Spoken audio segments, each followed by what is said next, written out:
Iran mihulga nga musaka sa $200 niya ang presyo sa lana. Mihulga ang Iran. Kamay mong musaka hangtod sa 200 kada barel ang presyo sa lana sa kalibutan samtang nagkagrabe ang tensyon sa Middle East o nagpanayon ang mga pag-atake sa mga barko sa Strait of Hormuz.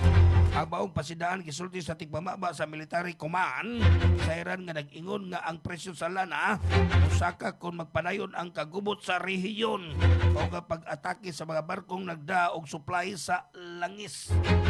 Sa samang panahon nasunog ang pipila ka oil tanker human giatake sa mga barko nga puno og eksplosibo sa Strait of Hormuz. Usa ka pinaka-importante nga agianan sa global oil trade.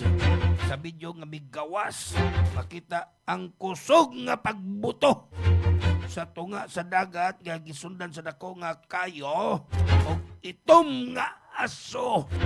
Namitaas sa kahanginan ang barko na tirahan na lapnos o nagdilaab nga kalayo.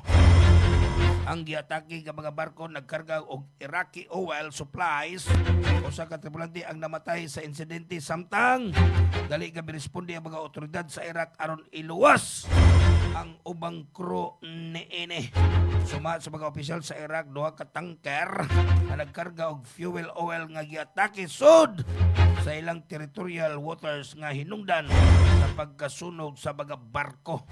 Tungod niini gipahunong sa Iraq ang operasyon sa tanang oil sports apan nagpadayon gyapon ang operasyon sa ubang commercial ports ug matod pa misamot ang tensyon sa rehiyon human halos mapungan ang paglabay sa mga barko sa Strait of Hormuz.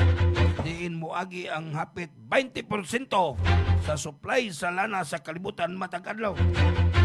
Samtang nagkagrabe ang sitwasyon, ipaibaw sa United States Central Command kailang giguba ang 16 ka mga Iranian mine-laying vessels doon sa Strait of Hormuz aron pungan ang pagbutang og mga mina sa maong kritikal nga agianan.